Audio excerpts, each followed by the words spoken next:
Hi guys, welcome to our channel. நம்ம channel இன்றைக்கி என்ன பார்க்க போகிறோம் அப்படின்னா சண்டே பிளாக். சண்டே ஆக்சுவலாக நான் ஏதாச்சும் ஹெல்த்தியாக பண்ணலாம் நைட்டே பிளான் பண்ணி சாட்டர்டே நைட்டே வந்து மாப்பிள சம்பா அரிசி வந்து 2 ஸ்பூன் போட்டு வாஷ் பண்ணிவிட்டேன். ஸோ வாஷ் பண்ணதுக்கப்புறம் காலையில் எடுத்து ஒரு குக்கரில் ட்ரான்ஸ்ஃபர் பண்ணிவிட்டு ஸோ ஒரே ஒரு ஏலக்காய் மட்டும் போட்டு நல்லா ஒரு 7 விசிலுக்கு வேக வச்சிட்டேன்.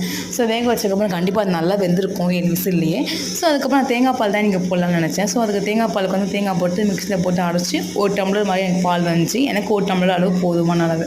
ஸோ அதுக்கப்புறம் வந்து நீங்கள் அந்த ஆல்ரெடி வெந்த குக்கரில் வெந்திருக்கோம் இல்லையா, அதை எடுத்து ஒரு பாத்திரத்தில் மாற்றிக்கோங்க. மாற்றிட்டு உங்களுக்கு கொஞ்சம் கொதிக்க வச்சுக்கோங்க. ஏன்னா அது கொஞ்சம் தண்ணியாக இருக்க மாதிரி இருக்கும். ஸோ கொதிக்க வச்சுட்டு உங்களுக்கு எவ்வளோ சுகர் தேவையோ அவ்வளோ சுகர் ஆட் பண்ணிக்கோங்க.